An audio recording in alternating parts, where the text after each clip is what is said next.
السلام علیکم ورحمۃ اللہ وبرکاتہ۔ محترم ناظرین اور معزز سامعین،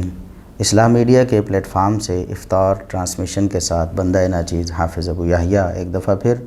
آپ کے سامنے حاضر ہے۔ کل کی لائیو ٹرانسمیشن میں ہم نے یہ بتایا تھا کہ مولانا مودودی صاحب کی جو خلافت و ملوکیت ہے، یہ کتاب بنیادی طور پر ہی غلط ہے، یعنی اس کی بنیاد ہی ایک غلط نظریے پر ہے کہ خلافت سراپا خیر اور ملوکیت سراپا شر ہوتی۔ اس حوالے سے ہم نے الحمدللہ قرآن و سنت کی روشنی میں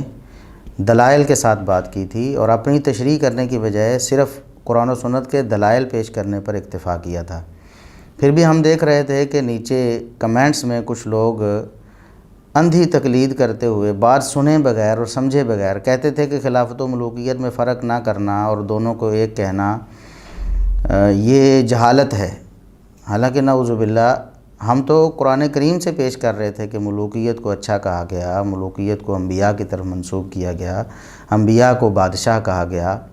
اور اسی طرح نبی کریم صلی اللہ علیہ وسلم کی احادیث ہم پیش کر رہے تھے جن میں ملوکیت کو رحمت بھی قرار دیا گیا، اور خلافت کو بھی بسا اوقات خلیفہ برا ہو تو اس کو برا کہا گیا، خلفاء کو برا کہا گیا۔ تو یہ بات تو ہم قرآن و سنت کی نصوص کے ذریعے ثابت کر رہے تھے، پھر بھی تقلید کا برا ہو کہ وہ سوچنے ہی نہیں دیتی، انسان کو غور کرنے ہی نہیں دیتی، قرآن اور حدیث کے دلائل کو بھی نہیں دیکھنے دیتی۔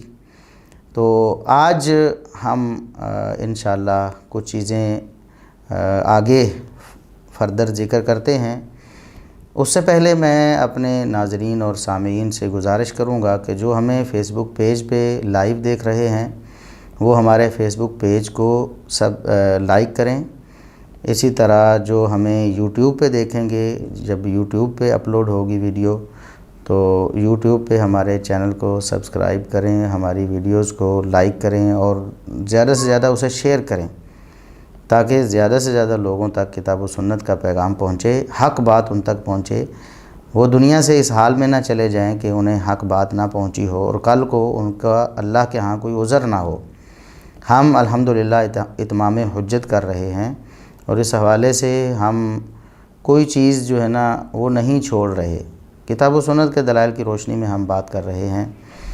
آج میں بات کو شروع کرنے سے پہلے ایک تو اپنے ناظرین اور سامعین سے معذرت کرنا چاہتا ہوں کہ سوالات ہمارے جو ناظرین اور سامعین کے بہت زیادہ آ رہے ہیں ہمارے فیس بک پیج پہ کمنٹس میں، اور ہماری پرسنل آئی ڈی میں جو ہم نے پوسٹ کی تھی افطار ٹرانسمیشن کی، اس کے کمنٹس میں بہت سارے احباب کے سوالات آئے ہیں۔ تو ہم سوالات انشاءاللہ لیں گے، لیکن مین تھیم چونکہ ہمارا اس رمضان مبارک کی افطار ٹرانسمیشن کا یہ ہے کہ ہم صحابہ کرام کا دفاع کریں گے، تو صحابہ کرام کے دفاع پر ہم زیادہ فوکس کریں گے، لہٰذا سوالات کو بھی ہم لیں گے۔ انشاءاللہ کل ہم کوشش کریں گے کہ کچھ سوالات کے جوابات بھی دے دیے جائیں، اور ساتھ ساتھ مولانا مودودی صاحب کی کتاب خلافت و ملوکیت پر تبصرہ بھی چلتا رہے۔ تو آج سب سے پہلے میں اس حوالے سے عرض کرنا چاہوں گا کہ مولانا مودودی کی کتاب خلافت و ملوکیت میں تحریف ہوئی ہے یا نہیں۔ یہ ایک ایسا مسئلہ تھا کہ بہت سارے لوگ کچھ عرصے سے ہمیں کہہ رہے تھے کہ آپ اس پر بول کیوں نہیں رہے ہیں۔ دراصل میں نے پچھلے سال یا اس سے پچھلے سال ایک پوسٹ کی تھی جس میں مولانا مودودی صاحب کی کتاب خلافت و ملوکیت میں تحریف کی بات کی تھی کہ اس میں تحریف ہوئی ہے۔ دراصل وہ بات کچھ لوگوں کے اقوال پر مبنی تھی اور کچھ لوگوں کی گواہیوں پر مبنی تھی۔ پہلی بات یہ ہے کہ تحریف دو قسم کی ہے مولانا مودودی صاحب کی کتاب میں۔ پہلی قسم کی وہ ہے جو مولانا مودودی صاحب سے سرزد ہوئی ہے، واقعات کو نقل کرنے میں، کسی واقعے کو ادھورا نقل کرنے میں، اور کسی واقعے کا دوسرا رخ نقل نہ کرنے میں۔ یعنی ایک ہی تاریخ کی کتاب ہے یا ایک ہی ذخیرہ ہے تاریخ کا، اس میں سے من پسند چیزیں لے لینی، اور جو اپنی طبع کے اوپر وہ گراں گزرے اس کو چھوڑ دینا۔ ایسی کچھ باتیں ہیں، اور کچھ روایات کا ترجمہ کرتے ہوئے ان میں اس طرح کی بات شامل کرنا، تو وہ تو انشاءاللہ ساتھ ساتھ چلتا رہے گا، اس تحریف پر ہم بات کرتے رہیں گے جو مولانا مودودی صاحب سے جانے انجانے میں سرزد ہوئی ہے۔ ہم یہ فیصلہ تو نہیں کر سکتے کہ مولانا مودودی صاحب کی نیت کیا تھی، تو نہ ہی ہم نیتوں پر حکم لگانے کے پابند ہیں، اور نہ ہی اہل سنت والجماعت کا یہ اصول ہے اور یہ ضابطہ ہے کہ وہ نیتوں پر حملہ کریں۔ تو پھر ہم یہی کہیں گے کہ مولانا صاحب سے یہ خطا سرزد ہو گئی، اور مولانا صاحب سے پتہ نہیں کیوں یہ بات اوجھل رہ گئی۔ تو بہرحال ہم اس چیز کو تو انشاءاللہ ساتھ ساتھ ذکر کرتے رہیں گے۔ اور دوسری رہ گئی تحریف کے کتاب خلافت و ملوکیت جب شائع ہوئی ہے تو بعد میں کسی نے اس میں تحریف کی ہے، تو اس حوالے سے میں آج کلیئر کر دینا چاہتا ہوں۔ ہم الحمدللہ حق پرست ہیں، اور کوئی بھی بات ہم سے بھی سرزد ہو جائے تو ہم اس کو، اگر غلطی ہے تو غلطی تسلیم کرنے سے ہم ذرا بھی ہچکچاتے نہیں ہیں۔ اس حوالے سے ایک تو مفتی طارق مسعود صاحب نے ایک بات کی اور انہوں نے ایک گواہی دی کہ اس میں تحریف ہوئی ہے۔ دوسرا، کچھ اور لوگوں نے بھی ہمیں بتایا کہ جب یہ خلافت و ملوکیت کتاب تقسیم کی گئی، وہ منصورہ کی طرف سے یا کسی اور کی طرف سے، تو اس میں سے کچھ متنازع جو تحریریں ہیں ان کے صفحات نکالے گئے۔ اب ہمارے پاس نہ تو اتنا وقت تھا کہ ہم لوگوں کے پاس جاتے اور ان سے وہ نسخے چیک کرتے، اور اگر کوئی ہمیں ایسا نسخہ دکھا بھی دے جس میں کچھ صفحات نکلے ہوئے ہیں، تو ہم اس بات کو کیسے طے کر سکتے ہیں کہ یہ صفحات انتظامیہ کی جانب سے یا مولانا مودودی صاحب کے جو ادارے کے منتظمین ہیں ان کی طرف سے نکالے گئے ہیں یا اس شخص نے خود نکال لیے۔ لہٰذا انصاف کا یہی تقاضا ہے کہ اس بات کو دلیل نہ بنایا جائے، ورنہ تو لوگ تو کہتے ہیں، لوگ کہہ رہے ہیں۔ ابھی کچھ دن پہلے بھی ایک بھائی نے مجھے بتایا کہ کچھ لوگوں کو وہ جانتے ہیں یا کچھ لوگوں کے بارے میں انہوں نے بھی سنا ہے کہ جن کو ایسے نسخے دیے گئے جن میں سے کچھ صفحات جو ہیں وہ غائب کیے گئے تھے۔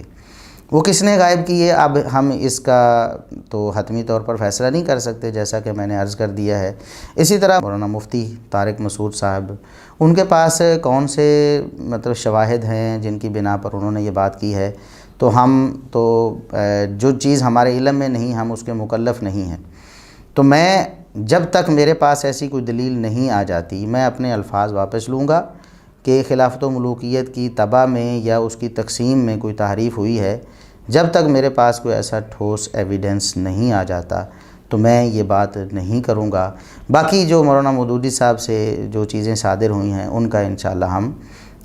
وقتاً فوقتاً ذکر کرتے رہیں گے، جیسے ہم ان کی کتاب کا جائزہ لیں گے۔ کچھ باتیں ہم نے ذکر کر بھی دی ہیں اور کچھ آئندہ بھی ذکر کریں گے۔ دیکھیں، قرآن کریم کی آیات جن میں ملوکیت، ملک، بادشاہت کا ذکر ہے، تو ان کو مولانا مودودی صاحب نے کیوں ذکر نہ کیا، اور ان کو ملوکیت کے رد میں جب ان کی بات چل رہی تھی اور انہوں نے ملوکیت کو برا کہا اور سراپا شر قرار دیا، تو ان آیات کو کیوں نہ انہوں نے پیش کیا اور کوٹ کیوں نہ کیا، لوگوں کے سامنے دونوں چیزیں کیوں نہ رکھیں۔ اب ایک بھائی کل کمنٹس میں الجھ رہے تھے جب ہمارا لائیو چل رہا تھا نا، تو وہ نیچے کمنٹس میں کہہ رہے تھے کہ دیکھیں، ملک کا معنی جو قرآن کریم میں ملک استعمال ہوا ہے نا، اس کا معنی بادشاہت یا ملوکیت معنی کرنا یہ خیانت ہے اور یہ پتہ نہیں کیا ہے۔ تو میں نے کہا کہ یہ خیانت تو پھر آپ کے مولانا مودودی صاحب نے بھی کر دی ہے، ہم تو نہیں کہتے۔ اگرچہ انہوں نے یہ دو رخی تو اپنائی ہے کہ ادھر معنی بادشاہت کر رہے ہیں، خود خلافت و ملوکیت میں بھی قرآن کریم میں آیت ملک ہے تو اس کا معنی بادشاہت کر رہے ہیں،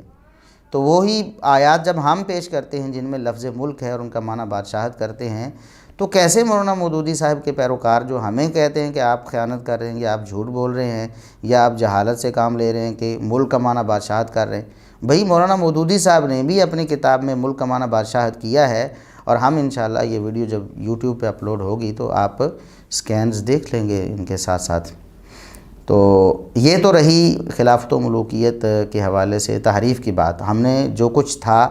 وہ واضح کر دیا ہے۔ اس حوالے سے جو لوگ اعتراض کر رہے تھے کہ جی آپ دیکھیں نا، اگر خیانت آپ کو نہیں ملی تو آپ اس کے بارے میں بتا کیوں نہیں رہے؟ ہم نے اس وقت بھی جب یہ بات کی تھی تو کچھ ساتھیوں نے کہا کہ نہیں ہوئی، تو ہم نے کہا کہ اگر نہیں ہوئی تحریف اس میں تو ہم برملا انشاءاللہ اس کا اظہار کر دیں گے۔ تو جہاں تک میرا تعلق ہے تو مجھے ایسی کوئی ٹھوس شہادت نہیں ملی جس پر اعتماد کیا جا سکے۔ ہاں، باتیں تو ہیں لوگوں کی، ان کو قبول بھی کیا جا سکتا ہے اور رد بھی کیا جا سکتا ہے، اور اگر کوئی کہتا ہے کہ میرے پاس ایسا نسخہ ہے جس میں سے یہ صفحات نکلے ہوئے ہیں، تو تب بھی میں کیسے طے کر سکتا ہوں کہ یہ صفحات کب نکلے ہیں؟ تو اس لیے ہم فی الوقت اس حوالے سے اپنے الفاظ واپس لیتے ہیں، اور جب کوئی ایسی ٹھوس شہادت ہمارے پاس ہوئی تو دوبارہ انشاءاللہ اسے پیش کریں گے۔ اب اس سے اگلی بات یہ ہے کہ اکثر یہ سوال ہوتا ہے کہ مولانا مودودی صاحب پر ہی اعتراض کیوں ہے۔ وہ کہتے ہیں کہ جو واقعات صحابہ کرام کے بارے میں مودودی صاحب نے جو نازیبا ہیں یا ان کی توہین یا تنقیص پہ مبنی ہیں یا ان کے شان کے منافی ہیں، وہ مولانا مودودی صاحب نے اپنی طرف سے تھوڑے بنائے ہیں، وہ تو انہوں نے ائمہ کی تاریخ سے نقل کیے۔ اور اگر اعتراض کرنا ہے تو آپ کو امام طبری رحمۃ اللہ علیہ پر اعتراض کرنا ہوگا، امام ابن سعد رحمۃ اللہ علیہ پر اعتراض کرنا ہوگا، پھر آپ کو امام ابن کثیر پر اعتراض کرنا ہوگا، پھر آپ کو حافظ ابن حجر پر اعتراض کرنا ہوگا، پھر آپ کو حافظ ابن عبد البر پر اعتراض کرنا ہوگا۔ تو یہ سوال بار بار یہ ریپیٹ کیا جاتا ہے، تو حالانکہ ہم اس کا جواب کئی دفعہ لکھ کر بھی دے چکے ہیں سوشل میڈیا پہ، اور اپنی ویڈیوز میں بھی کئی دفعہ اشارتاً یہ بات کی ہے، تو آج اس کو ہم تفصیلاً ذرا ڈسکس کرتے ہیں کہ پہلی بات یہ ہے کہ ائمہ نے جب تاریخ نقل کی ہے، جیسے ائمہ متقدمین ہیں، امام ابن سعد رحمۃ اللہ علیہ، امام طبری رحمۃ اللہ علیہ، جن پر زیادہ مولانا مودودی صاحب کہتے ہیں کہ میں نے اعتماد کیا ہے اور ان کی کتابوں سے نقل کیا ہے، تو انہوں نے وہ واقعات سند کے ساتھ نقل کیے ہیں، جبکہ مولانا مودودی صاحب نے سندیں حذف کر کے ان کو نقل کیا ہے۔ یہ زمین و آسمان کا فرق ہے۔ دیکھیں، سند ایک ٹیگ ہے جس میں اس بات کی وضاحت ہوتی ہے کہ یہ جو بات نقل کی گئی ہے یہ کس بندے سے نقل ہوئی، کون ہے اس کو نقل کرنے والا، اور اس کی نقل کی ذمہ داری کس پہ عائد ہوتی ہے۔ جب آپ سند کو حذف کر کے اس کو بطور سچ نقل کریں گے اور وہ جھوٹ ہوگا تو اس کی ذمہ داری آپ پر ہوگی، نہ کہ اس امام پر جس نے اس راوی کا نام لے کر اس کو نقل کیا ہے۔ دیکھیں، محدثین کرام حدیث کی کتابوں میں بھی ایسے ہی کرتے ہیں۔ کچھ کتابیں ایسی ہیں جو انسائیکلوپیڈیا طرز کی ہیں، جیسے کہ مسند امام احمد بن حنبل ہے، ٹھیک ہے، تو اس میں ہر قسم کی روایت امام احمد بن حنبل رحمۃ اللہ علیہ لائے ہیں، چاہے ان کے نزدیک جھوٹی بھی تھی۔ دوسری کتابوں میں اس کو جھوٹا بھی کہہ رہے ہیں، لیکن وہاں اس کو ذکر کر رہے ہیں اس لیے کہ وہ ایک انسائیکلوپیڈیا ہے، اس میں جتنی بھی سندیں کسی بھی روایت کی وہ سچی ہو جھوٹی آئی ہیں وہ انہوں نے امت کو بتائی ہیں، تاکہ فیصلہ کرنا آسان ہو کل کو کہ یہ روایت اس کا مصدر کیا ہے، اس کا منبع کیا ہے، کہاں سے آئی، کون بیان کرنے والا ہے۔ تو جب ٹیگ میں یہ بات لکھ دی گئی کہ اس کو فلاں جھوٹے نے روایت کیا ہے، مثال کے طور پر ابو مخنف لوط بن یحییٰ، ٹھیک ہے، اسی طرح کلبی، اس طرح دیگر جو راوی سیف بن عمر جیسے جھوٹے ہیں، تو اب ان کا نام لکھا ہوگا تو ہر عقل مند بندے کو یہ پتہ چل جائے گا نا یہ جھوٹے بندے کی روایت کردہ ہے۔ اگر وہ ائمہ سند نقل نہ کرتے تو آج ہمیں کیسے پتہ چلتا کہ یہ گھڑی ہوئی ہے اور کس کی جھوٹ بنائی ہوئی ہے، کس نے اپنی طرف سے گھڑ کر یہ صحابہ کرام کی طرف منسوب کی، تب ہی ہمیں پتہ چلتا ہے جب اس کے ساتھ اس کی سند کا ٹیگ لگا ہوتا ہے۔ تو ائمہ محدثین جن سے وہ بطور اعتماد نقل کرتے ہیں متقدمین میں سے امام طبری ہو گئے، امام ابن سعد ہو گئے اور دیگر ائمہ ہیں، وہ تو سند کا التزام کرتے ہیں۔ سند کا التزام کرنے کا مقصد یہی ہے کہ امت کو بتایا جائے کہ یہ روایت اس سورس سے ہمارے پاس آئی ہے،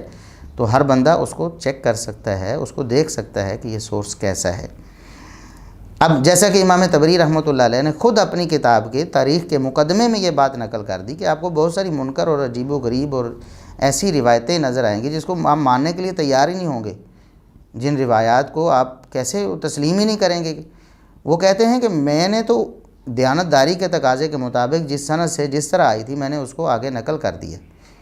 سند لکھی ہوئی ہے، آپ خود دیکھ لیں اس کو۔ یہ امام طبری رحمۃ اللہ علیہ خود بتا رہے ہیں کہ ایسی منکر اور مناکیر اور ایسی جھوٹی اور ایسی انتہائی نازیبہ روایات میری کتاب میں آئی ہوئی ہیں، لیکن میں نے ان کو ایسے ہی نقل کیا جیسا کہ میرے تک پہنچی تھیں۔ میں نے اپنی طرف سے ان میں کوئی بھی ایسا نہیں کیا کہ کچھ میں رکھ لوں اور کچھ چھوڑ دوں، ٹھیک ہے، سند کے ساتھ ساری نقل کر دی ہیں۔ تو سند ایک ایسی چیز ہے جس سے انسان اپنی ذمہ داری سے عہدہ برا ہو جاتا ہے کہ دیکھیں میں نے سند پیش کر دی، یہ آپ کے سامنے اس کا سارا کچا چھٹا کھول دیا ہے، اب آپ خود دیکھ لیں اس کو۔ اور دوسری بات یہ ہے کہ جو روایات ان کتابوں میں مذکور ہیں، کیا ان ائمہ کا عقیدہ بھی ان روایات کے مطابق تھا؟ اگر وہ روایات انہوں نے ساری سچ سمجھ کے نقل کی تھیں تو کیا وجہ ہے کہ ان کے مطابق انہوں نے عقیدہ نہیں بنایا اپنا؟ ائمہ اہل سنت کا عقیدہ ہم بہت دفعہ پیش کر چکے ہیں صحابہ کرام کے بارے میں اور خصوصاً مشاجرات کے بارے میں۔ اب وہ ساری روایات جھوٹی ہیں سچی ہیں، انہوں نے نقل کی ہیں مشاجرات کے بارے میں، جبکہ خود ان کا عقیدہ یہ ہے کہ صحابہ کرام کے اختلافات کے حوالے سے آپ نے اپنی زبان کو بند رکھنا ہے، ایسے تبصرے نہیں کرنے جس سے کسی فریق کو برا اور کسی کو اچھا کہا جا رہا ہو، سارے ہی اچھے ہیں۔ اب یہ بات تو ہم کئی دفعہ ذکر کر چکے ہیں، خود امام طبری رحمۃ اللہ علیہ نے عقیدے میں ایک کتاب لکھی ہے، اہل سنت کا عقیدہ ہے، جس کا نام صریح السنہ ہے اس کتاب کا نام۔ تو کیا وجہ ہے کہ انہوں نے اپنا عقیدہ نہیں بنایا، لیکن مودودی صاحب نے ان روایات کی بنا پر عقیدہ بنا لیا ہے؟ تو کیا مودودی صاحب امت کو یہ بتانا چاہتے ہیں کہ ائمہ دین انصاف پسند نہیں تھے؟ جو روایتیں انہوں نے سچ سمجھ کے نقل کی ہیں، خود ان روایات کے مطابق وہ اپنا عقیدہ نہیں بناتے ہیں اور شخصیات کو ان روایات کے ترازو میں نہیں تولتے ہیں۔ تو کیا وجہ ہے کہ ائمہ اہل سنت نے وہ عقیدہ نہیں بنایا؟ اور اس سے اگلی بات یہ ہے کہ مولانا مودودی صاحب نے اپنی کتاب خلافت و ملوکیت میں کچھ روایات تو نقل کر لیں، تاریخ طبری سے اور طبقات ابن سعد سے اور تاریخ ابن اسیر سے اور اسی طرح دیگر کتابوں سے، حافظ ابن کثیر رحمۃ اللہ علیہ کے البدایہ والنہایہ سے اور حافظ ابن حجر رحمۃ اللہ علیہ کی کتابوں سے، وہ انہوں نے یہ روایات تو نقل کر لی ہیں جو ان کے فائدے کے لیے ہیں یا جو ان کے مقدمے کو مضبوط کرتی ہیں، بغیر یہ دیکھے کہ اس کی سند کیا ہے۔ لیکن جو روایات ان کے خلاف تھیں، جو ان کے عقیدے پر زد ڈالتی تھیں، وہ روایت انہوں نے چھوڑ دی ہیں۔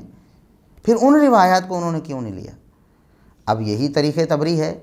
یہی طبقات ابن سعد، یہی دیگر تاریخ کی کتابیں ہیں، ان میں ائمہ دین نے سندوں کے ساتھ یہ باتیں بھی نقل کی ہوئی ہیں جو سیدنا ابوبکر رضی اللہ عنہ کی ناموس کے خلاف ہیں یا ان کو نعوذ باللہ عدل و انصاف سے عاری قرار دیتی ہیں، اور روافظ ان روایات کو پیش کر کے اہل سنت پر اعتراض کرتے ہیں۔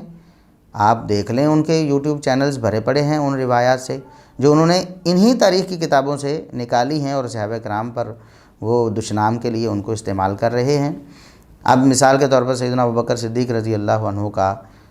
باغ فتح کے حوالے سے حق تلفی کرنا نعوذ باللہ، یہ سارا تھیم بھی ان کتابوں میں موجود ہے۔ اگر کوئی کہے تو ہم اس کو حوالے پیش کرنے کے لیے تیار ہیں۔ سیدنا عمر رضی اللہ عنہ نے سیدہ فاطمہ رضی اللہ عنہا کو دھمکی دی، میں تمہارا گھر جلا دوں گا۔ اب دیکھیں یہ روافظ کا ایک بہت بڑا ایک ہتھیار ہے کہ سیدنا عمر رضی اللہ عنہ کو بدنام کرنے کے لیے کہ نعوذ باللہ انہوں نے سیدہ فاطمہ رضی اللہ عنہا کے گھر کو آگ لگائی اور ان کا بچہ گرا دیا نعوذ باللہ۔ تو کہتے ہیں آپ کی کتاب میں تو لکھا ہوا تو انہوں نے دھمکی دی، تو کیا مودودی صاحب نے اس روایت کو نقل کیا ہے اور سیدنا عمر رضی اللہ عنہ کے خلاف اس سے کوئی استدلال کیا ہے؟ نہیں نقل کیا نا۔ کیوں نہیں نقل کیا؟ کیا وجہ تھی؟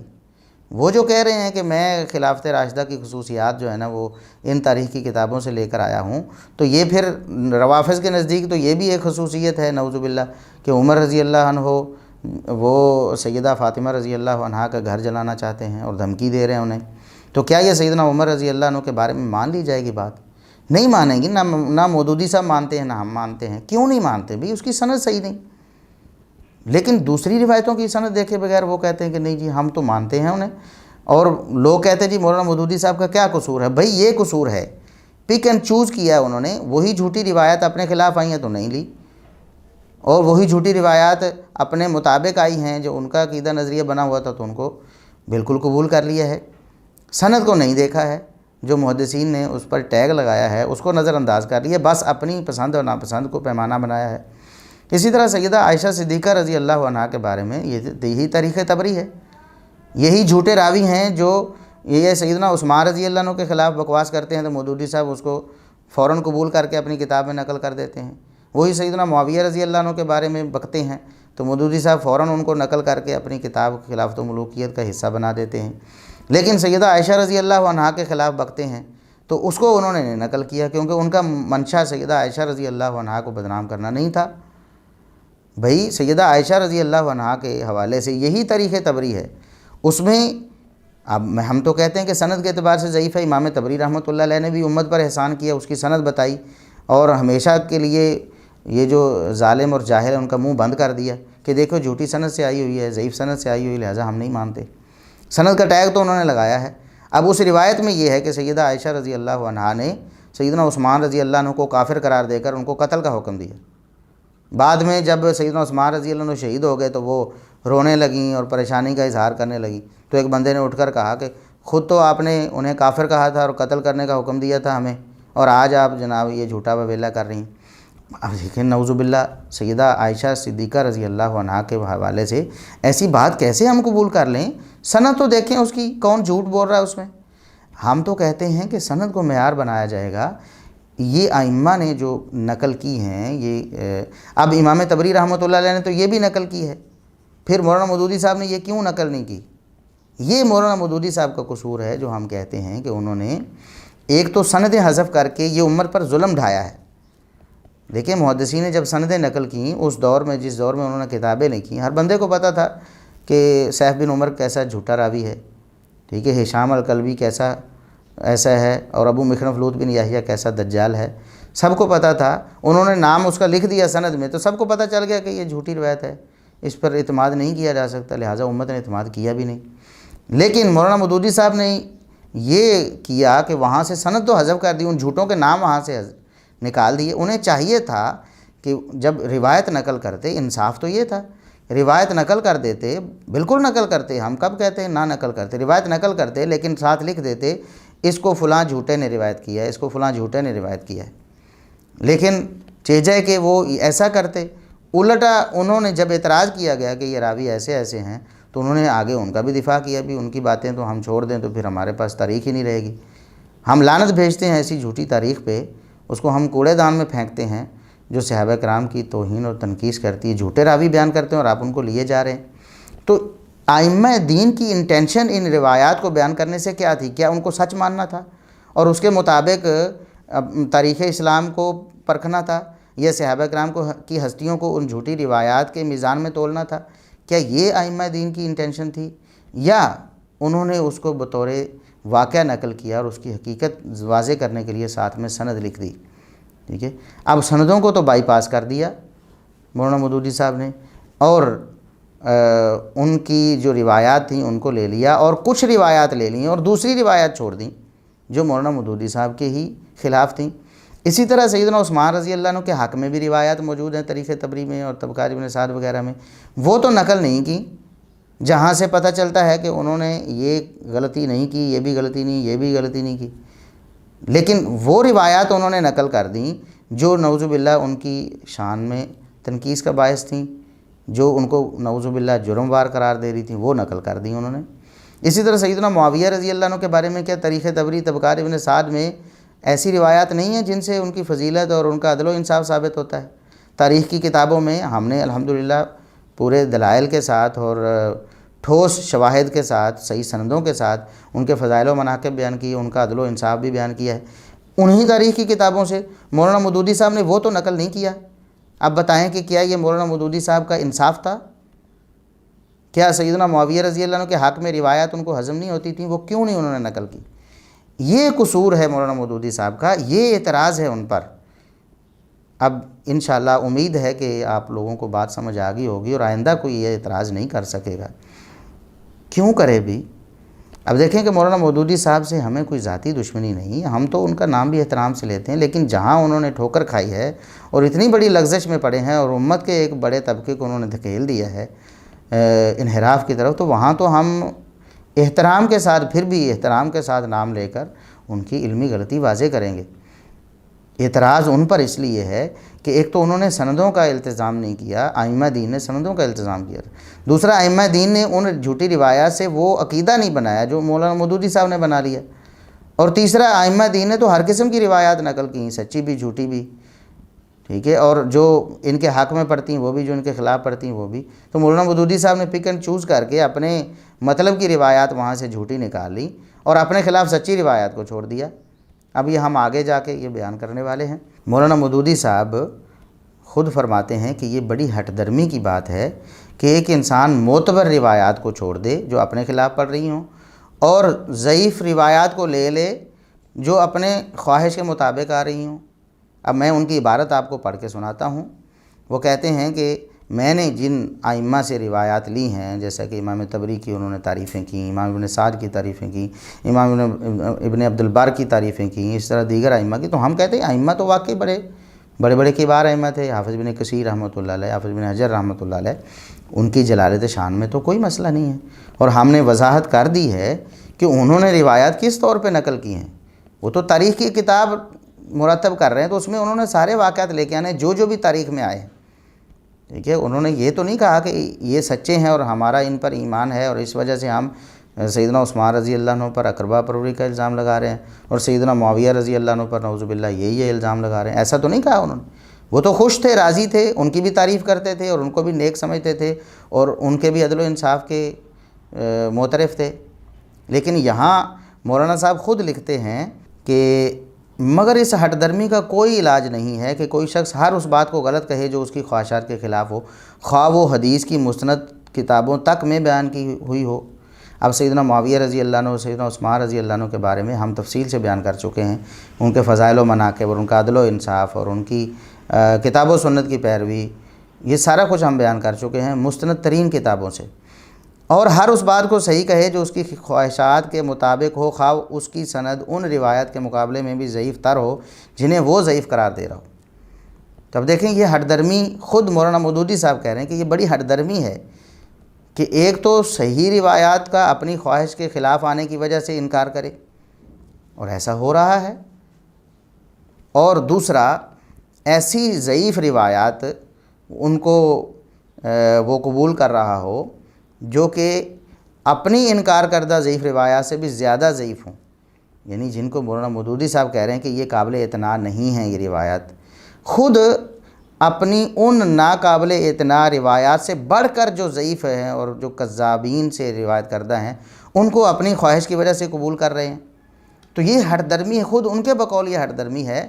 اگر وہ اس غلطی پر چلے گئے دنیا سے تو کیوں ان کے ماننے والے آج اسی غلطی میں پڑ رہے ہیں؟ وہ مولانا صاحب کی اس عبارت کو پڑھیں اور بار بار پڑھیں جو خود خلافت و ملوکیت میں انہوں نے لکھی ہے کہ یہ ہٹ درمی ہے۔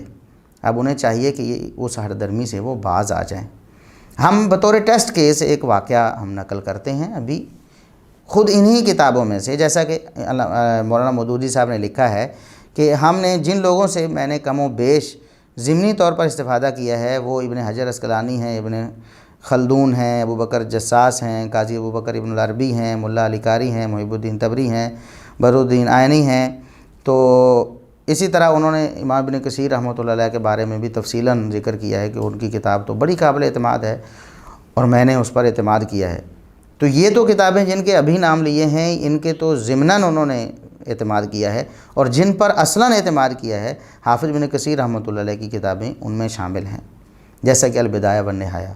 اور تفصیل سے وہ اپنی کتاب میں اس کا تعارف کروا چکے ہیں اور اس پر اعتماد کا کہہ چکے ہیں۔ اب اسی البدایہ والنہایہ میں ایک روایت ہے، ہم بطور ٹیسٹ کیس آج مودودی صاحب کے پیروکاروں کے سامنے پیش کرتے ہیں اور ہم انہیں دعوت فکر دیتے ہیں۔ ہمیں مولانا مودودی صاحب سے کوئی مسئلہ نہیں ہے سوائے اس کے کہ ہم چاہتے ہیں کہ جس غلطی میں وہ پڑے رہے آپ اس غلطی سے نکل جائیں، ٹھیک ہے۔ تو وہ تو ہو سکتا ہے کہ انجانے میں پڑے ہوں، تو آپ جانتے بوجھتے کیسے پڑے ہوئے ہیں؟ اب مثال کے طور پر حافظ ابن کثیر رحمۃ اللہ علیہ کی کتاب البدایہ والنہایہ میں ایک واقعہ نقل ہوا ہے اور اس کی سند بالکل صحیح ہے، یعنی روایت کے اصولوں کے مطابق بھی سند صحیح ہے اور حافظ ابن کثیر رحمۃ اللہ علیہ نے بھی اس کو نقل کیا ہے۔ اب اگر مولانا مودودی صاحب یہ سمجھتے ہیں یا ان کے پیروکار یہ سمجھتے ہیں کہ ان معتبر ترین کتابوں میں کوئی بھی بات ایسی نہیں ہے جو کہ غلط ہو اور جس کو چھوڑنا واجب ہو اور سند کا بھی کوئی التزام نہیں کرنا، تو اس واقعے کو جو صحیح سند سے مروی ہے کیوں قبول نہیں کرتے؟ اب وہ واقعہ کیا ہے؟ فرزند معاویہ کے بارے میں فرزند علی رضی اللہ عنہ وہ کیا فرماتے ہیں؟ فرزند معاویہ تو سب لوگوں کو معلوم ہے، فرزند علی رضی اللہ عنہ سے مراد یہاں محمد بن حنفیہ ہیں۔ محمد بن حنفیہ رحمۃ اللہ علیہ وہ سیدنا علی رضی اللہ عنہ کے فرزند ہیں، اور ان سے صحیح سند سے ایک واقعہ منقول ہے جو البدایہ والنہایہ میں حافظ بن کثیر رحمۃ اللہ علیہ نے نقل کیا ہے کہ جب کچھ لوگ ان کے پاس آئے کہ ہم بیعت توڑنا چاہتے ہیں فرزند معاویہ کی، تو وہ آپ بھی ہمارا ساتھ دیں اس بیعت کو توڑنے میں، آپ بھی بیعت توڑیں، ہم اس کے خلاف خروج کرنا چاہتے ہیں آپ بھی اس کے خلاف خروج کریں، تلوار اٹھانا چاہتے ہیں آپ بھی تلوار اٹھائیں۔ تو انہوں نے کہا کہ تم غلط کہہ رہے ہو۔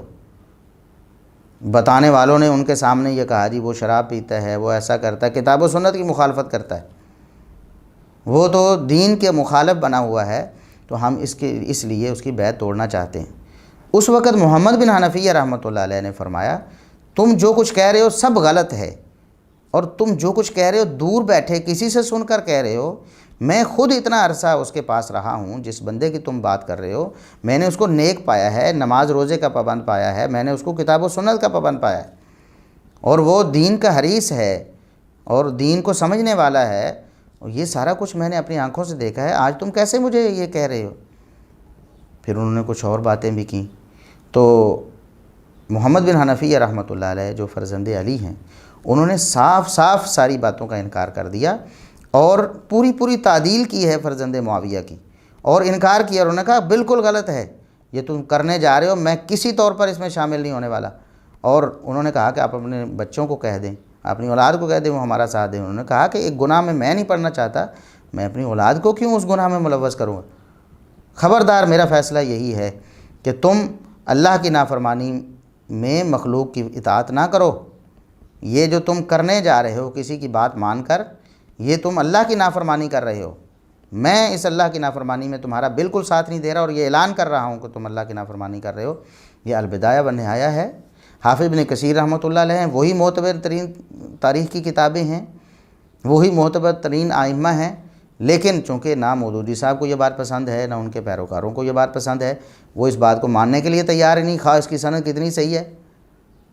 بات سمجھے نا، جو مودودی صاحب نے کہا نا کہ یہ تو ہٹ درمی ہے، اس کا کوئی علاج نہیں کہ کوئی شخص ہر اس بات کو غلط کہے جو اس کی خواہشات کے خلاف ہو، چاہے کتنی مستند ترین کتابوں میں ہو، چاہے حدیث کی کتابوں میں آ جائے۔ تو بات یہ ہے کہ یہ ہٹ درمی ہے بھائی، اس سے باز آ جائیں آپ۔ ہم آپ کو دعوت فکر دیتے ہیں، بار بار ہم یہ عرض کر رہے ہیں، ہم آپ کی اصلاح چاہتے ہیں۔ یہ جو جھوٹ ہے تاریخ میں اور اس طرح کے جو غلیظ واقعات ہیں جو دشمنان صحابہ نے گھڑے ہیں، آپ ان کو صرف اس لیے پسند کیے جا رہے ہیں کہ آپ کی طبع کے مطابق ہیں۔ کیوں بھائی؟ آپ کا معیار کیا ہے؟ کیا ضعیف کو ضعیف کہنے میں صرف آپ کی پسند کا اختیار ہے کہ جس کو آپ پسند کریں وہ ضعیف ہو جائے، اور جس کو آپ ناپسند کریں وہ ضعیف ہو جائے، جس کو آپ پسند کریں وہ صحیح ہو جائے؟ کیا یہی معیار ہے؟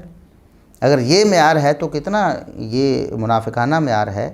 اور کتنا یہ دجل اور فریب ہے امت کے ساتھ کہ آپ ایسا معیار مقرر کر رہے ہیں۔ کوئی دوسرا اٹھے گا وہ اپنے معیار کے مطابق جو اس کو پسند آئیں گی وہ وہاں سے نقل کر انہی جھوٹوں سے صہیب بن عمر سے ہی، محمد بن عمر واقدی سے ہی، یہی کلبی سے ہی، یہی ابو مخنف لوط بن یحییٰ سے ہی، یہی وہ روایتیں یہاں سے ہی لینا شروع کر دے گا، اور وہ کہے گا دیکھیں میرا تو تاریخ کے بارے میں یہ نظریہ ہے، ٹھیک ہے، میں تو اس کو یہ سمجھتا ہوں، فلاں کو غلط سمجھتا ہوں، میں سیدنا علی رضی اللہ عنہ کے بارے میں یہ الزام لگاتا ہوں، نعوذ باللہ۔ کوئی کہے گا میں سیدنا حسن حسین رضی اللہ عنہما کے بارے میں ایسی بات کرتا ہوں، کوئی کہے گا میں ابو بکر عمر رضی اللہ عنہما کے بارے میں وہی بات کرتا ہوں جو روافظ کرتے ہیں، کیونکہ اہل سنت کی تاریخ کی معتبر ترین کتابوں میں یہ موجود ہے۔ تو بھائی ہمیں ایک معیار بنانا ہوگا، ورنہ ہٹ درمی کا کوئی علاج نہیں، جیسا کہ مولانا مودودی صاحب نے فرما دیا ہے۔ اب آگے جب مولانا مودودی صاحب پہ اعتراض ہوا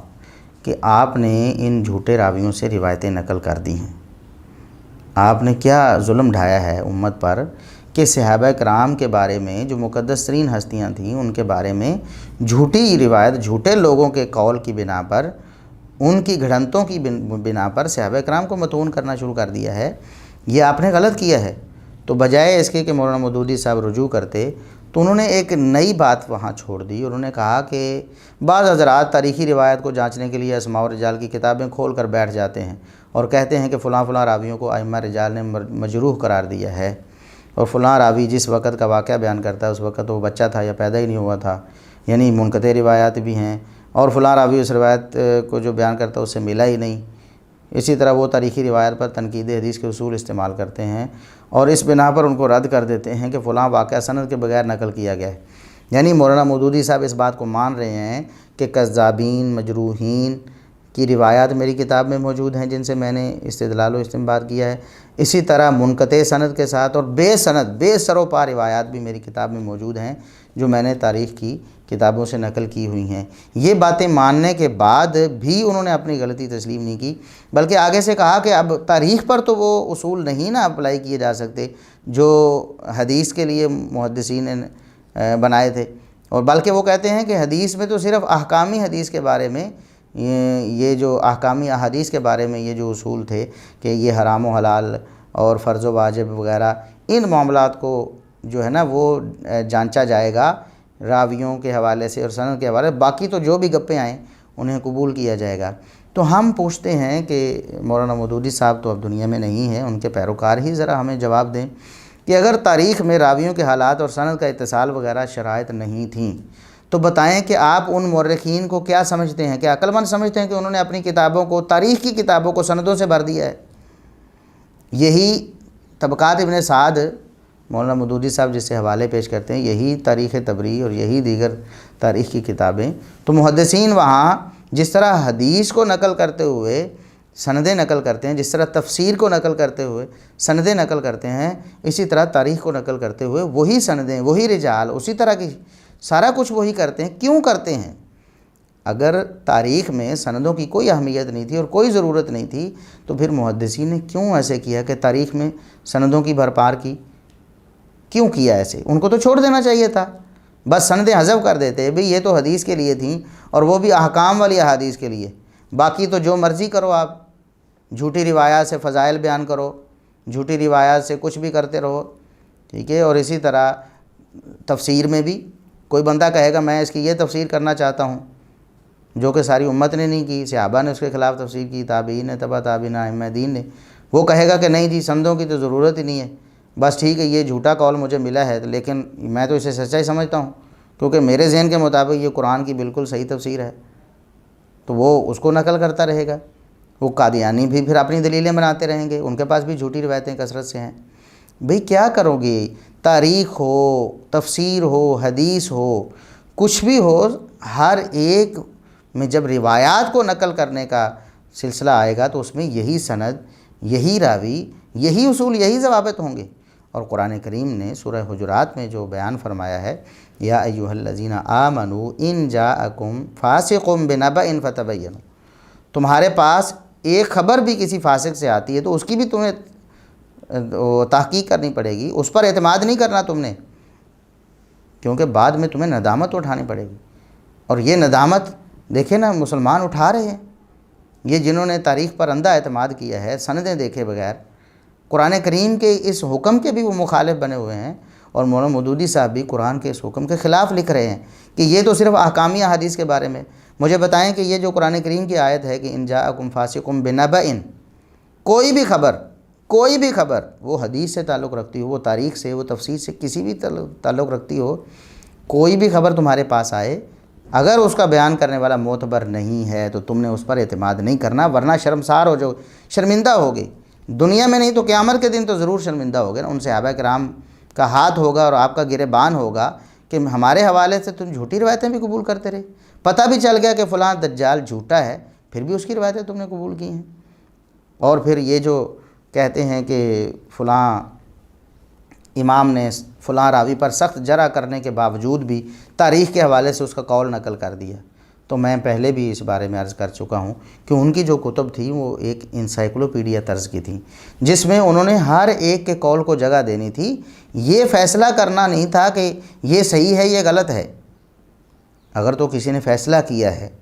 قرآن و سنت کے اصولوں کے خلاف، کسی جھوٹے کی روایت کو نقل کر دیا ہے، یا صحابہ کرام کے بارے میں کسی جھوٹے کی روایت کو نقل کرنے کی بنا پر صحابی کے بارے میں وہ عقیدہ بنا لیا، تو آپ پیش کریں۔ چاہیے تھا نا مولانا مودودی صاحب کو بھی کہ دیکھیں امام ابن سعد رحمۃ اللہ علیہ یا امام طبری رحمۃ اللہ علیہ نے اس جھوٹے کی روایت نقل کی اور کہا کہ میں اس پر ایمان لاتا ہوں اور میں اس کی تصدیق کرتا ہوں، یہ بالکل سچ ہے اگرچہ جھوٹا بیان کر رہا ہے، کیونکہ یہ تاریخ ہے، یہ حدیث تھوڑی ہے۔ اگر ایسا تھا تو انہیں چاہیے تھا کہ وہ حوالہ پیش کرتے۔ اب حافظ ابن حجر رحمۃ اللہ علیہ نے اگر سخت جرح کرنے کے باوجود یا نقل کرنے کے باوجود اپنی کسی کتاب میں واقدی کا یا صیف بن عمر کا یا کوئی قول نقل کر دیا ہے تو اس لیے تھوڑا نقل کیا ہے کہ وہ اس کو سچا جان رہے ہیں، اس لیے نقل کیا ہے کہ لوگوں کو بتائیں کہ یہ قول کس کس کا ہے۔ اس بارے میں تاریخ کے حوالے سے یہ جو واقعہ اس کے بارے میں اس کی تاریخ کس سن میں پیش آیا، اس کے بارے میں 3-4 اقوال ہیں، یا ایک قول ہے یا 2 قول ہیں، اور اس قول کو کہنے والا کون ہے اس کو نقل کر دیا بس۔ اب یہ تھوڑا تھا کہ اس جھوٹے پر انہوں نے اعتماد کر لیا ہے اور اسی کو بنیاد بنا کر آپ نے صحابہ کرام کے خلاف، سیدنا عثمان رضی اللہ عنہ کے خلاف، سیدنا عمر رضی اللہ عنہ کے خلاف، وہ بھی ذکر کرنے والے ہیں انشاءاللہ نیکسٹ ویڈیو میں، کہ سیدنا عمر رضی اللہ عنہ پر بھی بہتان لگا دیا جھوٹی روایت کی بنا پر، ضعیف روایت کی بنا پر۔ اسی طرح سیدنا معاویہ رضی اللہ عنہ کے خلاف طوفان بدتمیزی کھڑا کر دیا جھوٹے راویوں نے، اور مولانا مودودی صاحب نے بغیر کسی جانچ اور پرکھ کے اسے لے لیا۔ اب ہم یہ پوچھتے ہیں کہ اگر یہی ایک طریقہ ہے کہ صاحب بن عمر، ہشام الکلبی، ابو مخنف بن یحییٰ جیسے جو جھوٹے راوی ہیں ان کی روایتیں قبول کرنی ہیں، تو مجھے بتائیں کہ ان کو جھوٹا کہا گیا حدیث رسول میں؟ یہ تو مودودی صاحب بھی مانتے ہیں کہ حدیث کے حوالے سے سخت مجروح ہیں۔ اب جس شخص پر یہ الزام لگایا محدثین نے اور اس کی حدیث کو رد کر دیا کہ یہ حدیثیں گھڑتا تھا، خود گھڑ کر رسول اللہ صلی اللہ علیہ وسلم کی طرف منسوب کرتا تھا، مجھے بتائیں کہ جو رسول اللہ صلی اللہ علیہ وسلم پر جھوٹ بولنے سے نہیں شرماتا، اسے صحابہ کرام پر جھوٹ بولنے میں کتنی شرم آتی ہوگی؟ کیا یہی عدل و انصاف کا تقاضا ہے؟ پیٹنٹ جھوٹا ہے جو نبی پاک صلی اللہ علیہ وسلم پر جھوٹ بولنے سے نہیں شرما رہا، ایک مسلمان ہے، اسلام کا نام لیوا ہے، کتنا خیال کرتا ہوگا کہ نبی پاک پر مجھ سے جھوٹ نہ بولا جائے، لیکن یہ ایسا دریدہ دہن ہے، یہ ایسا خبیث النفس ہے جو نبی پاک صلی اللہ علیہ وسلم پر بھی جھوٹ بول رہا ہے دیدہ دلیری سے، وہ کیا سیدنا عثمان رضی اللہ عنہ پر جھوٹ نہیں بولے گا؟ وہ سیدنا معاویہ رضی اللہ عنہ پر جھوٹ نہیں بولے گا؟ کیسے آپ نے یہ طے کر لیا کہ نبی پاک صلی اللہ علیہ وسلم پر تو جھوٹ بول سکتا ہے لیکن سیدنا عثمان رضی اللہ عنہ پر جھوٹ نہیں بول سکتا وہ؟ ہم انشاءاللہ ان راویوں کے بارے میں آئندہ سیشن میں تفصیل سے آپ لوگوں کے سامنے یہ ساری تفصیل رکھیں گے، ساری باتیں بتائیں گے، محدثین نے ان پر جو جرح کی ہے اور ان کی کرتوتیں بتائیں گے آپ کو، پھر فیصلہ آپ پر چھوڑیں گے کہ کیا ایسے راویوں کی صحابہ کرام کے بارے میں روایات قبول کرنا ایک مسلمان کا شیوا ہو سکتا ہے؟ کیسے گنجائش نکل سکتی ہے کہ ایسے جھوٹے راویوں کی روایتیں آپ قبول کر لیں؟ اور اس کے بعد ہم تو یہاں تک یہ کہتے ہیں کہ اگر آج کوئی مولانا مودودی صاحب کے بارے میں کوئی جھوٹا شخص یا ایسا جو کردار کا برا ہے وہ مولانا مودودی صاحب کی زندگی کے بارے میں کہے نا کہ میں نے ان کو یہ کرتے دیکھا، میں نے ان کو جھوٹ بولتے سنا، میں نے یہ کرتے دیکھا، تو ہم تو اس کی بات پر اعتماد نہیں کرتے مولانا مودودی صاحب کے بارے میں، تو ہم صحابہ کرام کے بارے میں کیسے اعتماد کر لیں؟ ابھی کچھ دن پہلے ہمارے معروف قلمکار بزرگ دوست ہیں جناب ابوبکر قدوسی صاحب، مکتبہ قدوسیہ کے روح رواں ہیں، تو انہوں نے اپنی فیس بک پر یہ بات لکھی کہ ایک دن ان کا ایک مجلس میں آمنا سامنا ہو گیا مولانا مودودی صاحب کے بیٹے سے۔ اب وہ بیٹا جو ہے وہ ناخلف ہے مولانا مودودی صاحب کی تعلیمات پہ، وہ نہیں ہے، اور مولانا مودودی صاحب کو برا کہہ رہا تھا، ان کے کردار کے حوالے سے کوئی نازیبہ باتیں کر رہا تھا اور ان کی تحریک کے حوالے سے بھی باتیں کر رہا تھا۔ تو یہ ہمارے اہل حدیث اہل سنت لوگوں کا عالم یہ ہے کہ وہ مولانا مودودی صاحب کے بارے میں بھی کسی ایسے شخص کی گواہی قبول نہیں کرتے اور کسی ایسے شخص کی روایت کو قبول نہیں کرتے جو ان کے منہج پر نہیں ہے یا جو برا ہے، جس کی برائی واضح ہو چکی ہے۔ خود یہ مولانا مودودی صاحب کا بیٹا ہے جو مولانا مودودی صاحب کے بارے میں ایسی باتیں کر رہا ہے۔ اب ہمیں تو چاہیے تھا کہ ہم جھٹ سے، اگر ہم ناانصاف ہوتے ایسے لوگوں کی طرح تو ہم فوراً جھٹ سے کہتے کہ یہ تو مولانا مودودی صاحب کا اپنا بیٹا ہے جو ان کے گھر میں تھا، ان کی خلوت و جلوت کا وہ شاہد ہے، تو ہم عینی شاہد کی روایت کیسے رد کر دیں؟ ٹھیک ہے، تو ہم ان کی روایت کو قبول کر لیتے ہیں مولانا مودودی صاحب کے بیٹے کی، لیکن ہم نے مولانا مودودی صاحب کے حوالے سے بھی ان کے بیٹے کی روایت کو رد کر دیا، اور جناب ابوبکر قدوسی صاحب کہتے ہیں کہ آئندہ میں نے کبھی اس کو سلام کرنا بھی گوارہ نہیں کیا اور اس کی مجلس میں جمع ہونا اس کے ساتھ کبھی گوارہ نہیں کیا کہ وہ مولانا مودودی صاحب پر ایسی باتیں کر رہا تھا۔ تو اب بتائیں کہ کیا ہم مولانا مودودی صاحب سے کتنا درجہ بڑھے؟ وہ تو مولانا مودودی صاحب کا تو کوئی شمار ہی نہیں صحابہ کرام کے مقابلے میں، حتیٰ کہ تابعین اور ائمہ دین ساری دنیا امام بخاری بن جائے تو ایک صحابی کے برابر نہیں ہو سکتی۔ تو کیسے جب ہم مولانا مودودی صاحب کے بارے میں بھی، حالانکہ ہم ان کے سخت ناقد ہیں، ہم ان کو سمجھتے ہیں کہ اس حوالے سے وہ راہ حق سے ہٹے ہوئے تھے، اس کے باوجود ہم ان کے بیٹے کی گواہی ان کے بارے میں قبول نہیں کر رہے کیونکہ وہ باکردار نہیں ہے، تو کیسے ہو سکتا ہے کہ لعنتی جھوٹے کذاب گھڑنتوں کے جو فیکٹریوں کے مالک تھے ان کی روایات صحابہ کرام کے بارے میں ہم قبول کر لیں؟ ہم ایسے ناانصاف نہیں ہو سکتے۔ اللہ رب العزت ہمیں کبھی بھی ایسا ناانصاف نہ بنائے۔ پھر حیرت کی بات یہ ہے کہ ایک جگہ مودودی صاحب نے خود لکھا ہے کہ کسی بزرگ ہستی کے کام کو میں تب ہی غلط کہتا ہوں جب وہ قابل اعتماد ذرائع سے ثابت ہو۔ وہ کہتے ہیں کہ جب تک کوئی کام قابل اعتماد ذرائع سے ثابت نہ ہو جائے میں کسی صحابی پر، کسی بزرگ ہستی پر اس کا الزام نہیں دھرتا۔ لیکن وہ جو قابل اعتماد ذرائع ہیں وہ کون سے ہیں؟ یہ مولانا مودودی صاحب دنیا سے چلے گئے ہیں بغیر بتائے، اور اگر ہم غور کریں تو ہمیں ایک ہی ذریعہ نظر آتا ہے، وہ مولانا مودودی صاحب کی پسند اور ناپسند ہے۔ آپ مجھے بتائیں کہ آخر وہ کون سے قابل اعتماد ذرائع ہیں جو انہوں نے صحابہ کرام کی غلطیوں کو بیان کرنے کے لیے یا ان پر الزام اور بہتان لگانے کے لیے انہوں نے ان کو قابل اعتماد سمجھ لیا ہے؟ وہ کون سے ذرائع ہیں؟ ہمیں بتائیں نا، کوئی بتائے مولانا مودودی صاحب کا پیروکار کون سے ذرائع تھے وہ۔ اب یہ جھوٹے راوی جو ہیں، سیف بن عمر جیسے، کلبی جیسے، ابو مخنف لوط بن یحییٰ جیسے، خود مودودی صاحب مان رہے ہیں کہ یہ سخت مجروح ہیں، ائمہ نے ان سے حدیث چھوڑ دی ہے، ان سے نہیں نقل کی، لیکن ان کی روایت جو ہے صحابہ کرام کے بارے میں قبول کر رہے ہیں۔ کیا یہ معتبر ذرائع ہیں مولانا مودودی صاحب کے پاس؟ اگر یہ نہیں ہیں معتبر ذرائع، بلکہ وہ سمجھتے ہیں کہ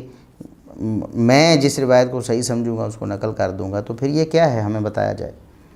وہی جھوٹے راوی اگر دوسرے صحابہ پر تبرہ کر رہے ہوتے ہیں، ابو بکر و عمر رضی اللہ عنہما کے خلاف کوئی جھوٹی روایت بیان کر رہے ہوتے ہیں، یا سیدہ عائشہ رضی اللہ عنہا کے خلاف، یا سیدنا علی رضی اللہ عنہ کے خلاف، یا سیدنا حسن و حسین رضی اللہ عنہما کے خلاف کوئی بات ایسی گھڑنتل بیان کر رہے ہوتے ہیں، تو اس وقت تو مودودی صاحب اس کو نہیں لیتے، کوئی بھی قبول نہیں کرے گا۔ کوئی مسلمان کیسے قبول کر لے گا کسی جھوٹے کی سیدنا علی رضی اللہ عنہ کے خلاف بکواس کو؟ ہم تو ایسے بدبخت کو قریب بھی نہیں پھٹکنے دیں گے۔ ہم تو لوگوں کو بتائیں گے کہ یہ فلاں جھوٹے کی کارستانی ہے، سیدنا علی رضی اللہ عنہ نے قطعاً ایسا نہ کہا ہے، نہ بولا ہے، نہ کیا ہے۔ پھر کیسے ممکن ہے کہ آپ سیدنا عمر رضی اللہ عنہ کے بارے میں، سیدنا عثمان رضی اللہ عنہ کے بارے میں، سیدنا معاویہ رضی اللہ عنہ کے بارے میں انہی جھوٹوں کی ساری روایتوں کو قبول کیے جا رہے ہیں، اور جو اعتراض کر رہا ہے آپ اس کو حدیث اور تاریخ کا خانہ ساز فرق بنا کر لوگوں کو یہ بتانا چاہتے ہیں کہ میں نے بالکل ٹھیک کیا ہے، صحابہ کرام کے بارے میں جھوٹوں سے بھی روایتیں لے لی ہیں، سخت مجروح راویوں سے بھی روایتیں لے لی ہیں، تو ٹھیک کیا ہے۔ تو بہرحال ہم اللہ رب العزت سے یہ دعا کرتے ہیں کہ اللہ رب العزت ہمیں صحابہ کرام کے حوالے سے غیرت مند بنائے، اور صحابہ کرام کے حوالے سے کسی جھوٹے کی کوئی روایت کبھی قبول نہ کرنے والا ہمیں بنائے۔ ایسا نہ ہو کہ صحابہ کرام کے حوالے سے جھوٹی روایت کو قبول کرے تو بات دور تک چلی جائے گی، کون بچے گا پھر؟ کوئی نہیں بچے گا۔ یہ روافظ میں عرض کر چکا ہوں کہ ہمیشہ ایسے ہی کرتے ہیں، تاریخ سے جھوٹی روایت نقل کرتے ہیں، جن کو ائمہ نے ٹیگ لگا کر فلاں جھوٹے نے یہ بیان کیا ہے، وہ نقل کیا ہوا تھا، اس کا نام لکھا ہوا ہے۔ آج کسی جھوٹے کا آپ نام سنتے تو فوراً آپ کو پتہ چل جاتا ہے کہ اس بات کا کتنا کوئی اعتبار ہوگا۔ آپ سورس پوچھتے ہیں آپ کو کہ یہ بات کس نے بتائی، اگر پیٹنٹ جھوٹا کوئی ہے تو آپ کو اس وقت اس بات کی حیثیت کا پتہ چل جائے گا کہ نہیں، کیونکہ اس کا نام آ گیا ہے۔ اب صحابہ کرام کے حوالے سے پیٹنٹ جھوٹے راویوں کی روایتیں جب آپ کے سامنے آئیں، پھر آپ آگے سے یہی عذر کریں کہ یہ تو اصول جو ہیں نا، یہ تو حدیث کے لیے ہیں، یہ تاریخ کے لیے تھوڑے ہیں۔ بھئی حدیث اور تاریخ میں کیسے فرق آپ کرتے ہیں؟ مجھے بتائیں، کوئی بتائے نا کہ یہ سورہ حجرات میں جو اللہ رب العزت نے فرمایا کہ ان جاءکم فاسق بنبأ فتبین، فاسق کوئی بھی خبر لے کر آئے تو اس پر اعتماد نہیں کرنا آپ نے، ورنہ تم بعد میں شرمندہ ہو جاؤ گے۔ تو اس شرمندگی سے بچنے کا طریقہ، دنیا میں بھی شرمندگی سے بچیں، آخرت میں بھی شرمندگی سے بچیں۔ اور آخر میں اپنے احباب سے بھی یہ عرض کرنا چاہتا ہوں، سوالات احباب نے بھیجے تھے، اور کچھ سوالات ان میں سے ایسے ہیں جن کے جوابات ہم پہلے ہی دے چکے ہیں۔ مثال کے طور پر کل پرسوں ایک بھائی وہ کمنٹ کر رہے تھے، اور وطر کے قنوت وطر کے حوالے سے، رکوع سے پہلے کرنی ہے بعد میں کرنی ہے، دونوں طرح جائز ہے یا ایک طرح جائز ہے، قنوت وطر میں ہاتھ اٹھانے ہیں نہیں اٹھانے ہیں، اسی طرح کچھ اور سوالات تھے وہ کر رہے تھے۔ حالانکہ ان میں سے اکثر سوالات کے جوابات ہم پہلے دے چکے ہیں۔ ایک سوال ہمارے بھائی جو ہیں وہ آصف اقبال جنجوعہ صاحب وہ کر رہے تھے یہ وطروں کے بارے میں، تو وہ جوابات ہم دے چکے ہیں، وہ ہمارے یوٹیوب سرچ چینل پر سرچ بھی کر سکتے ہیں۔ تو جو سوالات پہلے ہو چکے ہیں تو ہم ان کے جوابات بار بار ریپیٹ نہیں کریں گے، الا یہ کہ کوئی اہم مسئلہ اور اس میں مزید ڈیٹیل شامل کرنی ہو تو وہ ہم کریں گے، ورنہ جو پہلے جوابات دیے جا چکے ہیں ہم انہی پر اکتفا کریں گے، اور ہم انہی کا لنک جو ہے وہ کمنٹ میں دے دیا کریں گے کہ یہ جواب ہو چکا ہے، اس کے علاوہ کوئی اور سوال ہے تو آپ وہ کریں۔ تو انشاءاللہ سوالات کے جوابات کا سلسلہ بھی چلتا رہے گا۔ یہ وقت چونکہ محدود ہوتا ہے، اور ہم نے اس وقت کو خاص کر لیا ہے اس رمضان کو کہ ہم زیادہ سے زیادہ صحابہ کرام کا دفاع کریں گے، اور یہ جو خلافت و ملوکیت میں صحابہ کرام کے بارے میں روایات ہیں ان کا جائزہ لیں گے ہم، اور ان کی حقیقت لوگوں کے سامنے بیان کریں گے۔ تو اس لیے ہم اس وقت کی نزاکت کو بھی سمجھتے ہیں۔ اب اس کو زیادہ طول بھی نہیں دیا جا سکتا، کیونکہ رمضان مبارک ہے اور ہماری جو افطار ٹرانسمیشن ہے وہ افطار سے پہلے ختم بھی ہونی ہے۔ جب وہ ختم ہونی ہے تو ظاہر ہے پھر اس کو لیمیٹڈ ٹائم میں، مختصر وقت میں اس کو مکمل کرنا ہوتا ہے۔ تو انشاءاللہ ہمیں جیسا بھی ممکن ہوا ہم اپنی کوشش جاری رکھیں گے، سوالات کے جوابات بھی انشاءاللہ چلتے رہیں گے۔ کل انشاءاللہ ہم کوشش کریں گے کہ کچھ سوالات کے جوابات بھی ہو جائیں اور پھر ہمارا یہ سلسلہ بھی